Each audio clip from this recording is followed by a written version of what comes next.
2024 সালের গত 1 মে একটি নিউজ প্রকাশিত হয়েছে যে মা এবং বাবা হতে চলেছেন আলোচিত এবং সমালোচিত দম্পতি খন্দকার মোস্তাক আহমেদ এবং সিনথিয়া ইসলাম তিশা এবার বাবা এবং মা হওয়ার বিষয়ে যা বললেন খন্দকার মোস্তাক এবং তিশা তুলে ধরছি বিস্তারিত। অবশেষে বাবা হওয়ার গুঞ্জন সম্পর্কে মুখ খুললেন খন্দকার মোস্তাক আহমেদ। ঢাকার মতিঝিলের আইডিয়াল স্কুল অ্যান্ড কলেজের একাদশ শ্রেণীর ছাত্রী সিনথিয়া ইসলাম তিশা মাত্র 18 বছর বয়সেই 60 বছর বয়সের খন্দকার মোস্তাক আহমেদকে জীবনসঙ্গী করেছেন। এবার দুজনেই লাইভে এসে বাবা এবং মা হওয়ার বিষয়ে মুখ খুলেছেন। খন্দকার মোস্তাক আহমেদ তিনি বলেছেন, জীবন এগিয়ে যাচ্ছে জীবনের নিয়মে। যদি আল্লাহ পাক এমন কোনো সুযোগ দেন তাহলে সবাইকেই জানাবো। যেভাবে গুজব ছড়িয়েছে তাতে করে মাইক দিয়ে গোটা শহরকে জানাবো, ঘোড়ার গাড়ির মিছিল বের করব।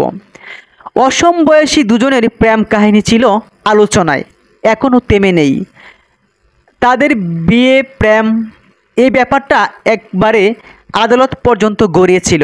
সম্প্রতি একটি নিউজ প্রকাশিত হয়েছিল যে তারা সফল দম্পতি, এমন কোনো ভিডিও তৈরি করতে পারবেন না। তারপরও খন্দকার মোস্তাক এবং তিশা সাধারণ মানুষের সুবিধা বঞ্চিতদের পাশে সবসময় নিজেদেরকে বিলিয়ে দিচ্ছেন। যেমন তীব্র গরমে যখন অস্বস্তিতে ভুগছিলেন পথচারীরা, তখন ওই জুস এবং শরবত বিতরণ করেছেন তিশা এবং মোস্তাক। মোস্তাকের বয়স তিশার বাবার থেকেও 8 বছরের বেশি। এই নিয়ে অনেকেই সমালোচনাও করেছেন। তারা বলেছেন, আমরা তো বৈধভাবে বিয়ে করেছি, টাইম পাস করিনি।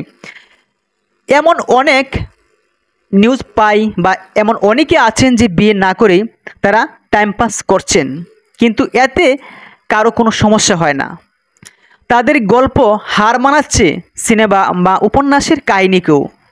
সম্প্রতি একজনের জন্মদিনে আরেকজনকে গাড়ি উপহার দিয়েছে, একজনকে আংটি উপহার দিয়েছে।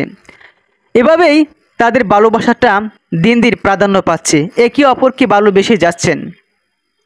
18 বছরের তিশা তিনি জানান, ভালোবেসে এবং স্বেচ্ছায় তিনি বিয়ে করেছেন 60 বছরের মোস্তাক আহমেদকে। স্বামীকে নিয়ে খুব সুখে আছেন বলে জানিয়েছেন তিনি। বিয়ের আগে তাদের সেভাবে কেউ না চিনলেও এখন নতুনভাবে বেশ পরিচিতি লাভ করছেন তারা। ঢাকার মতিঝিল আইডিয়াল স্কুল অ্যান্ড কলেজের গভর্নিং বডি সদস্য খন্দকার মোস্তাক আহমেদের সঙ্গে তিশার প্রেমের শুরু ফেসবুকে। তিশাকে ফ্রেন্ড রিকোয়েস্ট পাঠান প্রথমে মোস্তাক। কথাবার্তা হয়েছিল ফেসবুকে নতুন পরিচিত কারো সঙ্গে যেমনভাবে হয় ঠিক তেমনভাবেই। প্রথম দেখা হয়েছিল ঢাকার আইডিয়াল স্কুল অ্যান্ড কলেজের নবীনবরণ উৎসবে। সেখানেই তারা প্রেম বিনোদন করেছিলেন। সেখানে তিশা গিয়েছিলেন নতুন ছাত্রী হিসেবে, আর মোস্তাক ওই কলেজের গভর্নিং বডির একজন সদস্যরূপে সেখানে প্রেম নিবেদন করতে নিজেকে উৎসর্গ করেছিলেন। এই সাক্ষাতে ধীরে ধীরে মজবুত হয় তাদের ভালোবাসা। জীবনের 1 বছর পর গুজব ছড়িয়েছে যে মা এবং বাবা হচ্ছেন তিশা এবং মোস্তাক। তবে তারা বলেছেন, সব কিছু জানাবো আপনাদেরকে।